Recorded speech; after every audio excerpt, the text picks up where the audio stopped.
ಜೈ ಶ್ರೀರಾಮ್ ನನ್ನ YouTube family, ನೀವೆಲ್ಲರೂ ಆರೋಗ್ಯವಾಗಿದ್ದೀರಾ ಅಂದ್ಕೊಂಡು ಇವತ್ತೊಂದು ಹೊಸ ರೆಸಿಪಿಯೊಂದಿಗೆ ಬಂದೇನಿ. ಹೊಸ ರೆಸಿಪಿ ಅಂದ್ರೆ ಬೇಕ್ರಿ ಐಟಮ್. ಅದನ್ನು ನಮ್ಮ ಮನೆ ಒಳಗೆ ಮಾಡೋದು ಹೇಳ್ಕೊಡ್ತೇನೆ. ಇದಕ್ಕೆ ಏನಂತಾರೆ ಅಂದ್ರೆ ಜಿಂಗಿ ಪಾರ್ಸಲ್ ಅಂತಾರೆ. ಈಗ ಪಿಜ್ಜಾ ಬರ್ಗರ್ ಎಲ್ಲ ಎಲ್ಲಿ ಸಿಗ್ತದಲ್ಲ ಅಲ್ಲಿ ಇದು ಸಿಗ್ತದೆ. ಇದಕ್ಕೆ ಜಿಂಗಿ ಪಾರ್ಸಲ್ ಅಂತ ಕರೀತಾರೆ. ಟೇಸ್ಟಿಯಾಗೂ ಇರ್ತದೆ. ಇದನ್ನು ನಾನು ಮನೆ ಒಳಗೆ ಹೆಂಗೆ ಮಾಡೋದು, ಯಾವ ರೀತಿ ಮಾಡಬೇಕು, ಈಸಿಯಾದ ಮೆಥಡಿಂದ ನಿಮಗೆ ಮಾಡೋದನ್ನು ತೋರಿಸ್ಕೊಡ್ಲಿಕ್ಕತ್ತೀನಿ. ನೋಡೋಣ ಬರ್ರಿ. ಆಮೇಲೆ ಈ ವಿಡಿಯೋ ಲೈಕ್ ಆತಂದ್ರೆ ನೀವು ಲೈಕ್ ಮಾಡಿರಿ, ಶೇರ್ ಮಾಡಿರಿ, ಸಬ್ಸ್ಕ್ರೈಬ್ ಮಾಡಿರಿ. ಆಮೇಲೆ ಕಮೆಂಟ್ನಲ್ಲಿ ಬರೀರಿ ನಿಮ್ಗೆ ಹೆಂಗೆ ಅನ್ನಿಸ್ತು ಅಂತ ಹೇಳಿ. ಈಗ ಮಳೆಗಾಲ ಇರೋದಕ್ಕೆ ಮಕ್ಕಳೆಲ್ಲ ಕೇಳ್ತಿರ್ತಾರಲ್ಲ ಏನಾದರೂ ಹೊರಗಿನ ಕೊಡಿಸು ಅಂತ, ಅವಾಗ ನೀವು ಇದನ್ನು ಮಾಡಿ ಕೊಡ್ಬೋದು ಮನೆಯಲ್ಲೇ.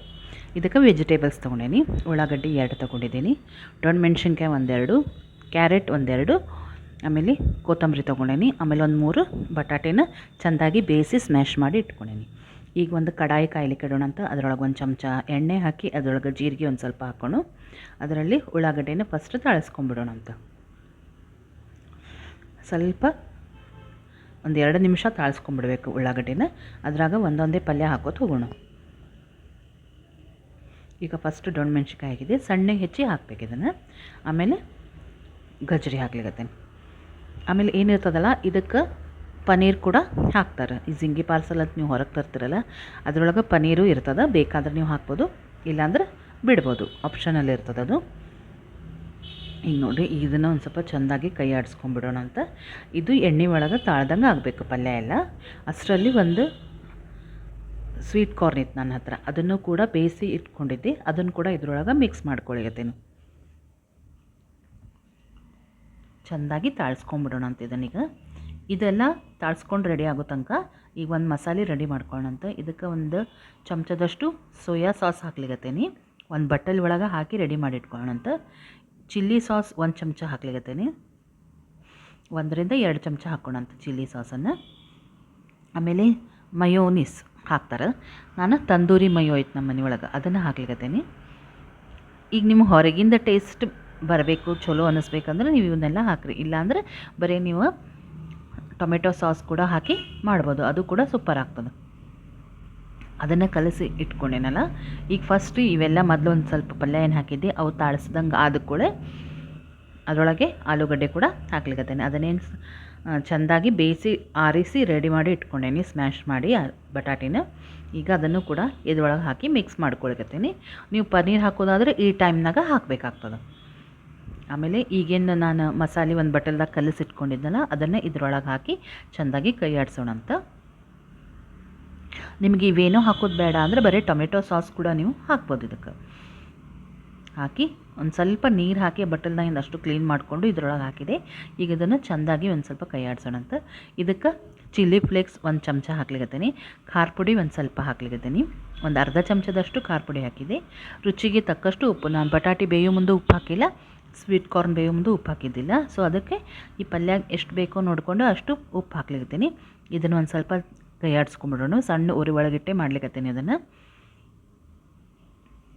ಮನೆಯೊಳಗೆ ನಾವು ವೆರೈಟಿ ಅಡುಗೆ ಮಾಡ್ಬೋದು. ಬೇಕ್ರಿ ಐಟಮ್ ಕೂಡ ನಾವು ಹೆಂಗೆ ಮಾಡೋದು ಅನ್ನೋದು ಇವತ್ತು ತೋರಿಸ್ಲಿಕ್ಕತ್ತೀನಿ. ಇದ್ರದ್ದು ಸ್ಪೆಷಲ್ ಏನಂದ್ರೆ ಈಸ್ಟ್ ಹಾಕಿಲ್ಲ ನಾನು, ಮತ್ತು ಮೈದಾ ಯೂಸ್ ಮಾಡಿಲ್ಲ, ಹಾಗೆ ಮಾಡ್ಲಿಕ್ಕತ್ತೇನೆ. ಅದು ಇಂಪಾರ್ಟೆಂಟ್ ಅದ. ಇದ್ರಾಗ ಈಸ್ಟ್ ಕೂಡ ಹಾಕಿಲ್ಲ, ಮೈದಾ ಹಾಕಿಲ್ಲ. ಅಂದರೂ ಕೂಡ ಎಷ್ಟು ಚೆನ್ನಾಗಿ ಮಾಡೇನಿ ಅನ್ನೋದು ತೋರಿಸ್ಲಿಕ್ಕತ್ತೇನೆ. ನೀವು ಮನೆಯೊಳಗೆ ಮಾಡ್ಬೋದು. ಇದನ್ನು ಒಂದು ಅರ್ಧ ಚಮಚದಷ್ಟು ಸಕ್ಕರೆ ಹಾಕ್ಲಿಕ್ಕತ್ತೇನೆ. ಚೆಂದಾಗಿ ಕೈ ಆಡಿಸೋಣ ಅಂತ. ಇದಕ್ಕೆ ಹುಳಿ ಅಂಶ ಬೇಕು. ಅದಕ್ಕೆ ನಾನೇನು ಮಾಡ್ತೀನಿ, ಮಾವಿನಕಾಯಿ ರಸ ಇತ್ತು ನನ್ನ ಹತ್ರ, ಅದನ್ನು ಕೂಡ ಇದಕ್ಕೆ ಹಾಕ್ತೇನೆ. ಈಗ ಒಂದು 2 ನಿಮಿಷ ಹಾಕಿದ್ನ ಕೈ ಆಡಿಸಿದ್ಮೇಲೆ ಈಗ ಕೊತ್ತಂಬರಿನೂ ಹಾಕ್ಲಿಕ್ಕತ್ತೇನೆ ನೋಡ್ರಿ. ಈಗ ಚೆಂದಾಗಿ ಇದನ್ನು ಕೈ ಆಡಿಸ್ಕೊಂಡ್ಬಿಡೋಣ ಅಂತ. ಈಗ ಗ್ಯಾಸ್ ಆಫ್ ಮಾಡಿ ಬಿಟ್ಬಿಡೋಣ. ಅದು ಪೂರ ಆರಬೇಕು. ಇಲ್ಲೇ ನಾವು ಹಿಟ್ಟು ರೆಡಿ ಮಾಡ್ಕೊಳ್ಳೋಣಂತ. ಜಿಂಗಿ ಪಾರ್ಸಲದ ಹಿಟ್ಟು. ಅದಕ್ಕೆ ನಾನು 2 ಕಪ್ಪಷ್ಟು ಗೋಧಿ ಹಿಟ್ಟು ತೊಗೊಂಡಿದ್ದೀನಿ, ಅಂದರೆ 4 ಸ್ಪೂನು. 2 ಕಪ್ ಅಂದರೆ 4 ಸ್ಪೂನ್ ಆಗ್ತದೆ. ಗೋಧಿ ಹಿಟ್ಟು ತೊಗೊಂಡೇನಿ. ಅದನ್ನು ಜರಡಿ ಹಿಡಿಬೇಕಾಗ್ತದೆ. ಯಾಕಂದ್ರೆ ಗೋಧಿ ಹಿಟ್ಟು ಒಂದು ಸ್ವಲ್ಪ ಉರುಟು ಇರ್ತದೆ. ಆಮೇಲೆ ಅದರೊಳಗೆ ಒಂದಿಷ್ಟು ಹೊಟ್ಟಿನ ಅಂಶ ಇರ್ತದೆ, ಹೊಟ್ಟು ಬರ್ತದೆ. ಹಾಗಾಗಿ ಇದನ್ನು ಚೆಂದಾಗಿ ಜರಡಿ ಹಿಡ್ಕೊಂಡ್ಬಿಡೋಣ ಅಂತ. ಇದನ್ನೆಲ್ಲ ಜಿಂಗಿ ಪಾರ್ಸಲ್ ಅಂತ ಹೇಳ್ತಾರೆ, ಆಮೇಲೆ ಪಿಜ್ಜಾ ಅಂತೇಳಿ ಮಾಡ್ತಾರೆ. ಎಲ್ಲದಕ್ಕೂ ಈಸ್ಟ್ ಹಾಕಿ ಮಾಡ್ತಾರೆ. ಆದರೆ ಇವತ್ತು ನಾ ಈ ಜಿಂಗಿ ಪಾರ್ಸಲ್ ಏನದಲ್ಲ ಈಸ್ಟ್ ಇಲ್ಲದೇ ಮಾಡೋದನ್ನು ನಾನು ನಿಮಗೆ ತೋರಿಸ್ಕೊಡ್ತೀನಿ ಇವತ್ತು. ಸೊ ಹೆಲ್ದಿ ಆಗದ.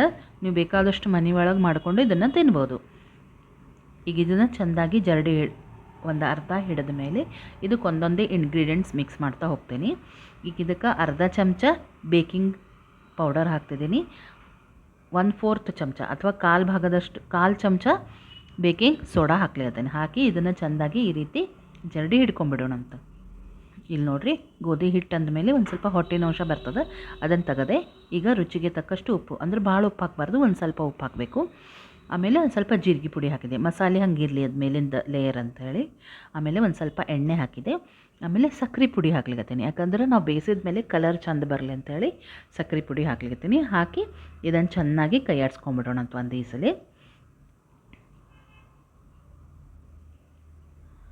ಈಗ ಇದನ್ನು ನಾವು ಮೊಸರು ಹಾಕಿ ಕಲಿಸ್ಬೇಕು. ನೀರಿನ ಅಂಶ ಕಮ್ಮಿ ಇರಬೇಕು, ಮೊಸರಿನ ಅಂಶ ಜಾಸ್ತಿ ಇರಬೇಕು.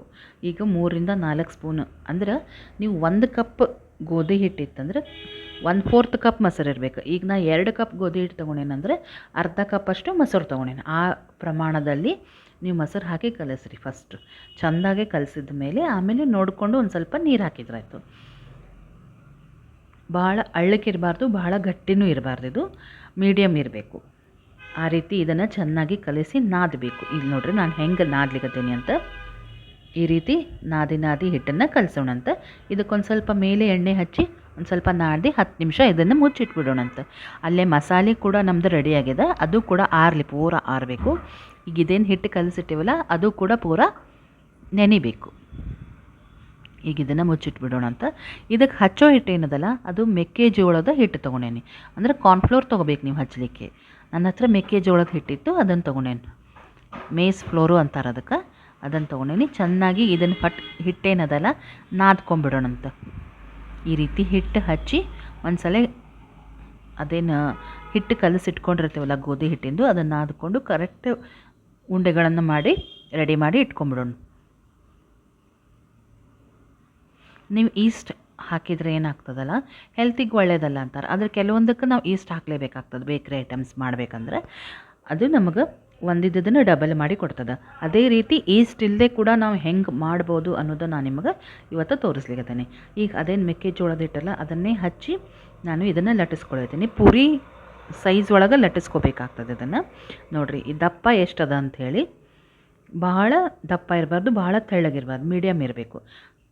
ಆ ರೀತಿ ಲಟ್ಟಿಸ್ಕೊಂಡು ಹಿಂಗೆ ಮಡಿಸ್ಬೇಕಾಗ್ತದೆ, ತ್ರಿಕೋನಾಕಾರ ಮಡಿಸ್ಬೇಕು ಇದನ್ನು.